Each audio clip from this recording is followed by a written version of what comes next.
This is the Oklahoma Talking Company.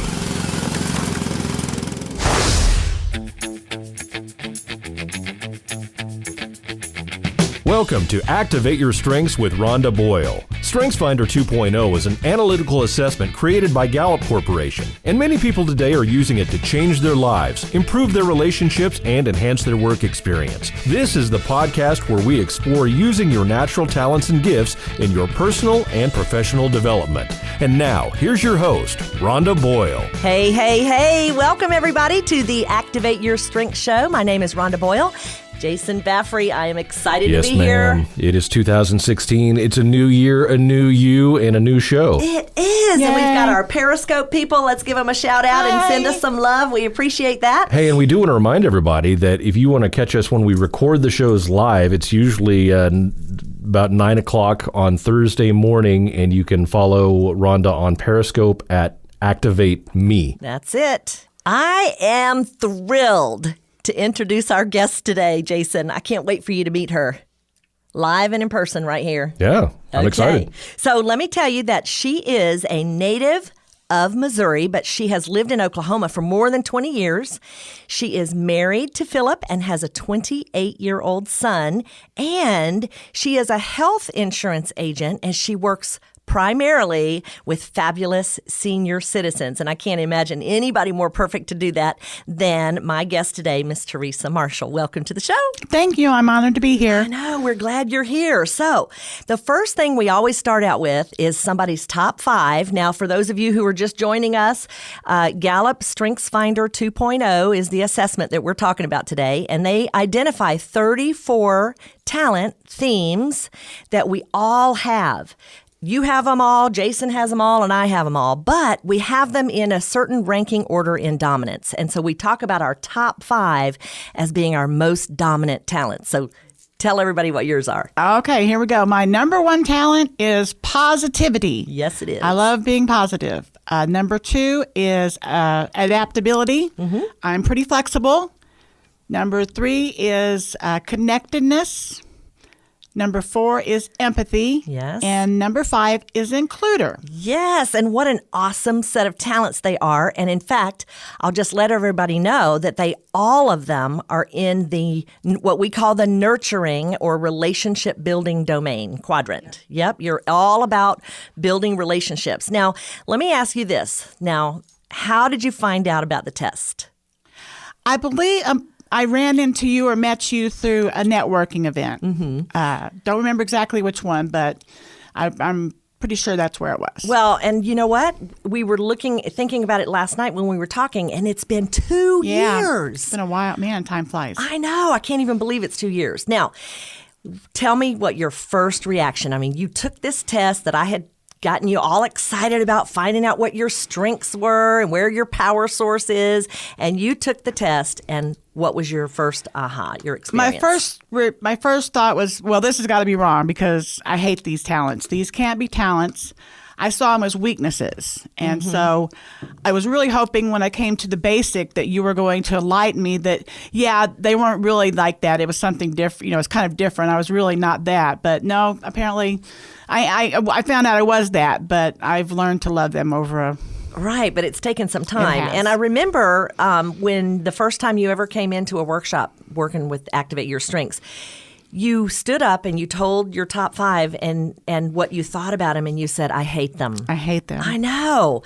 And it was just like crazy because they're so beautiful. I mean, your talents really are fabulous, and yet your first reaction was to hate them.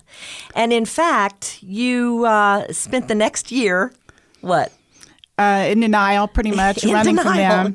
Well, when I had taken the test, the reason I had taken it primarily is because I wanted it to confirm that I was the person that I wanted to be. Right. And I wanted to be a powerful person. I wanted to be someone who's an achiever, a maximizer, or strategy, or, because I felt like that's something, those were important talents to have. And when I found out I wasn't any of those, like my really lowest ones or all of those, I'm like, this can't be happening. But yeah, I remember you saying that and you know what we call that? We call that talent envy. Talent, yep. That's because it. you're looking at other people thinking, gosh, I want to be them. And the reality is that you're you. And there's only one you That's right. anywhere. And the chances of somebody else having these top 5 in this order is 1 in 33 million. Wow. I know. And I always thought it was just 1 in a million. I'm a 1 in a 33 million. You're a 1 in 1.33 million. 1.33. Exactly. So, a lot of people, we've grown up in this culture, really, if you think about it, from the time we were little bitty, 5 years old, and got handed crayons and told to color something. If we colored outside the lines, what were we told? That's wrong. You have to stay inside the lines and Yeah. follow this path or this way of doing things. Right, and it just perpetuates and continues all the way through our entire education system. This philosophy of fixing your weaknesses so that you can be well-rounded. Yeah. That's another one. There's no such thing as being well-rounded, really. Really. And so, it's just a real big problem that we grow up comparing ourselves, and I believe that comparison is the thief of joy. It is, because you're Yeah. always looking for, something that's wrong with you by looking at what's better in someone else. That's right. And so and then the other thing that we do is we judge other people, and we're going to talk Yep, about that yep. in just a minute too. But I remember that it just took you a year after you had taken the test. So a year ago, we're now going into our 3rd year, actually, right? Yeah, we are. But a year ago, you still had not embraced these talents. You were still in denial, or you were still not accepting yourself, Right. which is, I had started to somewhat, but it's really the last year, I guess you'd say, it's really just like blossomed. And the more that I do accept them and learn to live in them and move in them, I'm so much more happier, and the people around me are so much happier, and all my relationships are so much better because I'm Right. being me. Exactly. And if I remember, you were in a job that you really, it was just really a struggle for you. It was the career that I was in at the time. It was a financial advisor, and I had, you see on TV and a financial advisor, the type of person I think they're supposed to be, and that was a very strategic, achieverish type person, focused. And that's one of the reasons whenever I took the test, I really wanted to be those things. Right. And I wasn't. Because it aligned with the career that you Right. were in. Right. Which turned out to be Not the right a career for me. mismatch, Uh-huh. right? Yeah. And again, it just goes back to that comparing yourself to what's on TV. That's right, to How what's many on times TV. do we do that? We I know. compare ourselves to what's on TV. So it's just kind of crazy. I'm so happy that you have now accepted the awesome you. I have. So let's talk about the awesome you. Your number one talent. It just drives your whole life, and it's does. positivity. So for those of you who are new to Activate Your Strengths, those of you who are just tuning in on Periscope, positivity, this is one of the easiest talents to actually see on people's faces. People with positivity, they just have a light about them. I don't know what it is. There's a sparkle in their eye. I know, right? Look, Jason, can you see that sparkle right there? I see her sparkle. It's just like me. Don't you see the sparkle in my eyes? Sparkle. Woo! We're some shiny people. Jason, I think that positivity is kind of like probably low for you, dear. I need to open my 34 so I can find out just exactly how low it is. But we love your talents exactly Well, as thank they you. are, Jason. We need you. So anyway. I know who I am and I know who I am not. That's it. Yeah. And both are okay. That's right. So you really do light up a room when you walk in. I do now. I mean, I guess I always have, but now I appreciate it more. Yeah. Not that I want to seem, stuck up about it. I walk into a room and it lights up, but I feel good that I can come into a room and have a positive presence for people. Yes. And you're always looking on the bright side. I am. Yeah. Now, you said that when we were talking about this, that when you got home from work in the evening, that you would just sit down and watch TV. I used to. I go home, just sit down, and it's like the shows that we're on. That's like usually end up crying something or other, and you just kind of like zone out to it, and that programming is going into your mind, and it just really kept me in a place. Although I had a positive outlook on things, I always just felt downish about life and things. So you would kind of go home and then it would be like a bummer. Yeah, pretty much. So now you avoid those things. What else? Tell me how you keep your positivity upbeat. Well, I don't watch the news. Right. I'll actually, leave a room if I was at the dentist the other day and they had something on one of the Jerry Springer-ish type shows on the, I'm like, can I get the remote? I can't have this coming into my brain. Right. And the lady goes, I agree. So, we got it turned off, but I'd rather watch nothing at all than allow that to, affect me and program me, because that's basically what it does. Well, positivity is my number 7, so I totally get what you're talking about. I was getting my nails done, and they had blood and guts running on the thing. I'm like, can you turn that off? Yeah. And it's important that people with positivity really guard that talent, that gift, because guess what? You cannot be positive for other people if you're not around positivity. Right. You're not being fed. You have to fill your own bucket yourself with positive things. Like you admitted that you watch Disney movies. I love it. Those are my favorites. I love the Disney movies. There's a couple of really cute, just nice, clean, wholesome sitcoms that just make you laugh. I think one of my favorites is The Middle. It is just, it's just so cute. And But yeah, those things, they make me happy. A lot of also personal development. I listen to books on, how our brains are wired, how to improve yourself and those things. And that feeds my positivity. So how about negative people? I can't be around them very long. I mean, it's like I feel it draining out of me, energy draining out of me. And I try to put a positive show them the positive side, but they, sometimes they'll, but most of the time, really negative people will say, yeah, but this or yeah, about that. I'm like, oh, I got to go by, pretty much. Because you really do have to remove yourself from their presence, because they will drag you down. They will. They do. And then people with positivity have this little drama factor, They're a little dramatic. Yeah. And so what that means is they're upbeat, dramatic, but then when they go down, they go, oh my gosh, positivity people can tank right worse than anybody else. Yeah. But it's like a devastating, we call it the outhouse, when you fall into the outhouse. And it's a devastating thing for people with positivity to be around negativity, and it will drag you farther down than just about anybody. It does. I won't say my past life, but a big part of my life, I've had major issues with depression.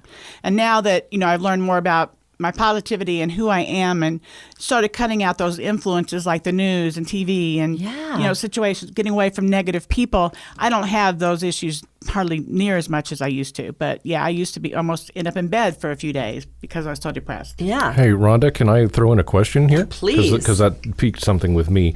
If you have positivity as your number one strength, I mean, how does depression come along, and would you even realize, if you haven't done a StrengthsFinder test and you feel depressed, I mean, you would never think that you had positivity as your number one strength. So how does that all kind of tie in together? Well, I think that I probably never would have realized, or the important that positivity was a strength that I had and I need to live in, until I did take the StrengthsFinders and learn more about that. Well, here's the reality: is each of our talents has a deep, profound need. There's a need attached to each and every one of them. So for your positivity, you need to be around positive influence. Yep. So Jason, you bring up an excellent point, and a curiosity really, and I'm not a doctor and I don't play one on TV, so I can't really say, but how many people are suffering from depression who have positivity, who are depressed because they're not around enough to feed that positive influence? I think that's what your point is. Right. Very, very good point. Very good question. And I would suggest to anybody that has positivity that is dealing with depression to take a look at their lives. Right. See where are those positive or negative, rather, those negative influences are coming into their lives. Well, and I would say too, on the flip side of that, if you deal with depression, it might be worth you taking the StrengthsFinder test, because you might find out that you have positivity high in reality, but you've never realized it. And so then you could access the positive influences, change your inputs, and maybe completely change your life to get away from a depressive outlook. Right. I totally agree. Well, I'd also add, even people that don't have positivity but have problems with depression, if you're nurturing your depression by sitting around watching negative stuff, murder mysteries, all of those things, it's like that's not helping your depression at all. So. Yeah, I find again I have positivity number 7, so that's very high. And when I watch those things, I start shaking inside and getting kind of scared and fearful. So it does bring on a lot of negative things. People don't even realize what that they feed their mind is so absolutely critical. So do you see now 2 years in, the powerful effect that your positivity has on other people? I do. Isn't that amazing? Yeah. I'm just so excited for you. So let's talk about your adaptability. Now, people who have adaptability bend and flex and they just chase change. Squirrels. Yeah. Oh, is that what you do? You chase squirrels? Yeah. Yeah, well, you just change on a dime, and it doesn't bother you at all. Nope, it doesn't. So you said that if something comes up that's you're in the middle of something maybe, and something comes up that you believe is more important, what happens? I really don't have it. I'm very comfortable with dropping what I'm doing to go and take care of whatever the issue is. It's like I've had situations where I was felt like I was working on something pretty important, trying to get something done, but I've had someone come to me with a situation that, they really would appreciate, my helping them with whatever it was. Right. And knowing that it would be to their benefit, I had no problem at all. Okay, sure, let's run and do it. Rather than if I would have said, no, I can't leave. I got to stay here and do this. It's like, that's just not what I would do, I don't think. Yeah. Now, you said that, let me ask you this. So how successful are you with time blocking?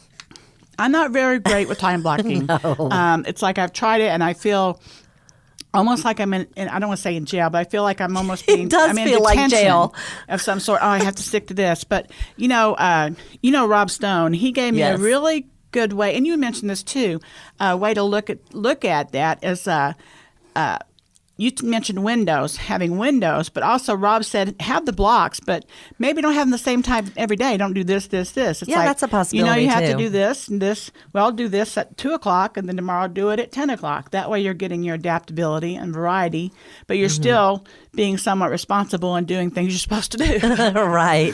And Rob is big in that category, maximizer. So, and that is an issue with adaptability. Is people with adaptability may struggle with making commitments because if that important thing comes up and then you're going to drop whatever you were in the middle of and go do, because and most often for you it's going to be serving people. Yeah, because that's what you do. You just nurture and serve other people. That's what you were born to do. And so this thing that you're working on right here is less important than the peopling. Right. So, and I think that's a good example of being creative in getting things done. Either keep your time blocks and do it sometime during there, or like I suggested, maybe creating that window. Hey, I'll do this between 2 and 2:45, and then be good with that. But let me ask you: when other people cancel appointments on you, what does it bother you? Well, I take it personal. Do you? Yeah, in a way, yeah. It hurts my feelings in a way. Well, it depends on how they do it. If they cancel, but if something's came up for them in their life, it's like, I understand, stuff happens all the time. My car's running bad, or I have my child's, whatever, stuff happens all the time. I totally understand that. But it's people who they just don't show up, or they make an excuse, like whatever that, and I take sometimes I take that personal. Well, you can tell because of one of your other talents here. So, all right. So let's talk about your connectedness. So you really have this sense about you that we're all connected. We are. It's like I really do. It's like I believe all things work together, and all people they cross paths at certain times and meet certain people at certain times for some reason. And it's like, this is an example of something that happened yesterday that just really wow.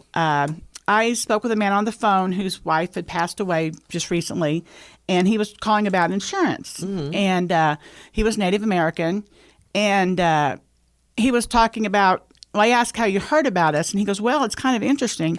This was a man in southern Oklahoma, and he said, well, my daughter goes to Oklahoma State, and when for the funeral, a friend of hers came down to encourage her and lift her up and so forth through it. And then the insurance came up, and she asked about, well, what are we going to do about insurance? Because they had been on their mom's insurance through work. Right. And that friend that was there says, oh, well, because he was Native American also, you should contact this person about that because they got me insurance and it's working out really well. Well, you know who they called? You. Me. So all the way from someone I enrolled up in Stillwater, I don't know, a month or so ago. Right. That connection all the way down to southern Oklahoma provided a need to someone who needed it. And it just it almost brings tears to my eyes because I could feel the relief in his voice and knowing he was going to be able to get what he needed for his family. Sure. And it's all connected. That's what I really believe. That's funny. You told me another story that you were on the phone with somebody talking, and he said that his grandma lived in Coyle, Oklahoma. Uh-huh. And I said, oh, well, because I was calling, it was one of the utility people, and I figured I'd hold forever. And I was driving, and I just happened to be on Highway 33 going to Guthrie where I live. And I said, well, that's interesting because I actually be driving through Coyle right now. And so then we talked a little bit about the old town where the road used to go through. And I'm like, well, it doesn't go through anymore. But the whole thing, he's like, how ironic is it that of all the people in the world I would get to talk to would be you, someone driving through Coyle where my grandma lives. And you're thinking, oh, no. Oh, yeah. There are no coincidences. Right. That's right. And then you're going to piece it together in about 3 weeks. You're going to go, oh, that's why I was on the phone with him. Yeah, and him, too. He's probably going to have something that happens to him, too, that's like, wow. And I just talked to that lady up in Guthrie, driving through Coyle the other day. Maybe that might make him reach out to his grandma. Maybe he needs to reach out to his grandma in Coyle or something. Who knows? How funny. So you really use your connectedness to build relationships. I do. Here you are talking to a utility guy who you don't know and you may never meet. No. And there you go. You're talking about Coyle, Oklahoma. Yep. So let's talk about your empathy. So people with empathy actually have a knowing about things. They can sense things, but they also physically feel inside their own bodies, sometimes, some people, that something's amiss. Yeah. And so that is, you told me yesterday that negative people really make you want to scream. Now, this goes back to your positivity. Right. So let's say you're in front of somebody with negative, that's being negative. Where do you physically feel that? I think I feel like in my shoulder and my muscles and my jaw. So I just like almost grip my teeth feeling, that feeling like, why do you have... Yeah. Because it's like I feel their negativity. I'm like, it's such a reverse of what I enjoy feeling. Sure. And I just don't understand, why can you not see there is a light at the end of the tunnel, you know, if you look for it. But they're like, no, there's not. It's total darkness. I'll never see light again. I'm like, whatever. So. Well, the point about that, though, is that physical feeling that you have is really a trigger. Mm-hmm. And it's a trigger that you're getting ready to fall into the outhouse because you're really getting ready to go down negative. Yep. So if you can start paying attention to those things for yourself, then that's a way that oh, gosh, I've got to go get some positivity real quick. Right, right. But you also feel what other people feel. So when you mentioned that you would be in the line at the grocery store and all of a sudden you would feel something not quite right. Yeah, and situations I've seen people, just like the look on their face or something about them, just seemed like they were lost or something. And so if I have the opportunity, I'll try and strike up a conversation with them, like, oh boy, that sure is a pretty coat you have on today, or something like, bring up a conversation. Sure. And see if I can pick up on it, what it is, or do what I can to brighten their day. They may just need someone to say hi to them and acknowledge something about them and that's what people are looking for. They're looking for someone to acknowledge them if they care. Right. Well, what's so interesting is we talk about how talents, we break them apart so we can learn about them, right? So we know your top 5 are these, and my top 5, and Jason, your top 5, or whatever. But we really never operate in them in isolation. We're never just using one. Right. And so we can see very clearly from these stories that, you walk into a store and you sense through your empathy that something's wrong, and then you notice, and then you go over to engage with your positivity. Yeah. So this is how you're literally that's connectedness. It's all I'm supposed to be there at that time. Yeah. That's right. You were. It was meant to be that you were there. Isn't that funny? So you said also that as a little girl you would just cry over the silliest things. I would. It's like my sister made so much fun of me. Like the Waltons. You know how Waltons almost always has a happy-ish ending, but it's usually a heartfelt ending. Sure. Every time I'd be sitting over there just crying, and my sister would, she'd go, "Oh, you're such a big baby." And my mom, I remember she'd just like pet me on the shoulder and go, "Oh, sugar, you're just tender-hearted." You are. And the things, it's like I can feel what the emotion would feel like or something, and I cry. You pick up on those things. Yeah. And I people tear up easily. Oh, I learned this trick from my friend Rhonda that when I start to do that, I need to start tapping. You can tap to kind of clear that out. Well, so yeah, people with empathy very much are emotional. You're awash with not just your emotion, but with other people's emotion. Yeah. So includer is your number 5, and people with includer are non-judgmental, and you automatically see the people on the outside. And then what do? I go and try and bring them in, I guess you'd say, and make them feel, welcome or comfortable, or, and sometimes they really, maybe they don't necessarily want to join in. That's okay too, but I want to let them know that they're welcome to, and that they have a friend on the inside if they want to come in, basically. Right. Like that. And you said that sometimes the thought crosses your mind, gosh, maybe they just want to be alone. Yeah. But really, your empathy recognizes that they don't, that they need, you're feeling what it feels like to be excluded, because you were as a kid, weren't you? We've all been in situations where it's like in certain situations, you wanted to feel warmth or included, like you belonged there. And because you didn't feel that, you just kind of stayed back. And I think in situations, maybe if someone would have came up and made me feel warm and included in some situations, it would have been so much. Yeah, I would have felt so much better in situations where I felt very uncomfortable. Right. So you know how people who are excluded feel, and then you're driven by your empathy, your connectedness, all of your talents go over and just bring them in. Yeah, and that's a beautiful gift that you have. Yeah. And I would encourage you to please continue to do that, because I'm not gonna. Okay, I will. It's not that, and this is a good point that we had talked about before. It's not that I wouldn't want to, right? But I don't have that gift high enough to even notice. And if I do notice, my activator is moving so fast that I'm not going to slow down. Right. And that's what your job is. It's not mine. And so tell us about StrengthsFinder and how that's helped you really understand, because you used to feel like, how could they leave them behind? Right. It's taught me how to appreciate the gifts of others or the strengths of others.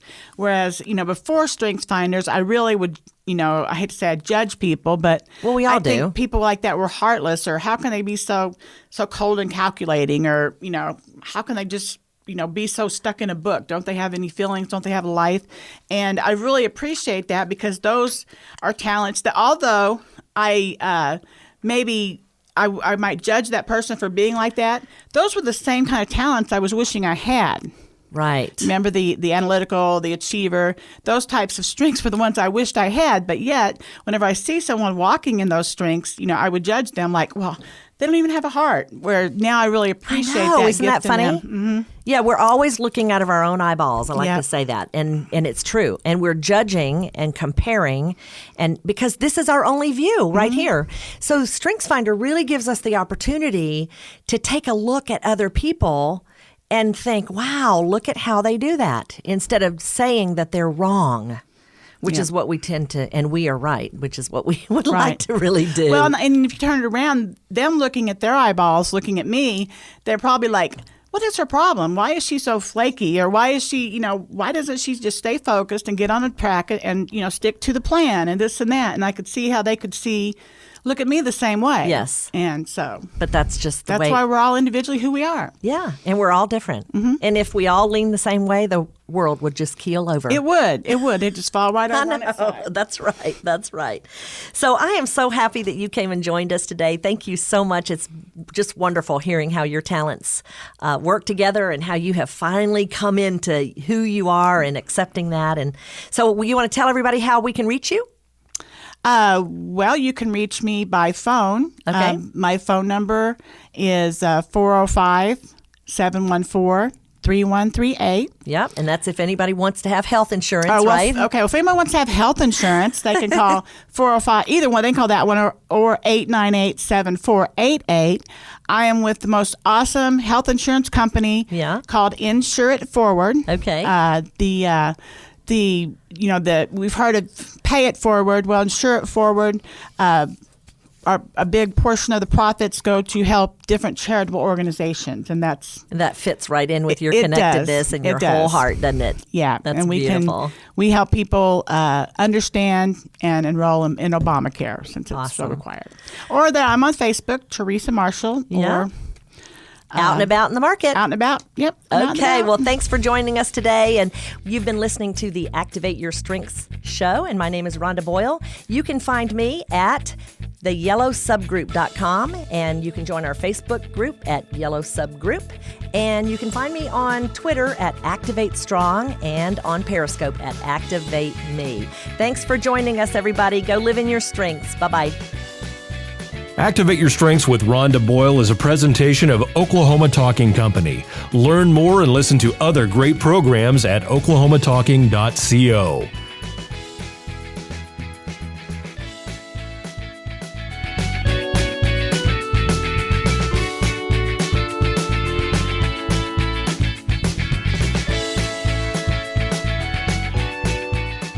This has been a production of Destiny Creative.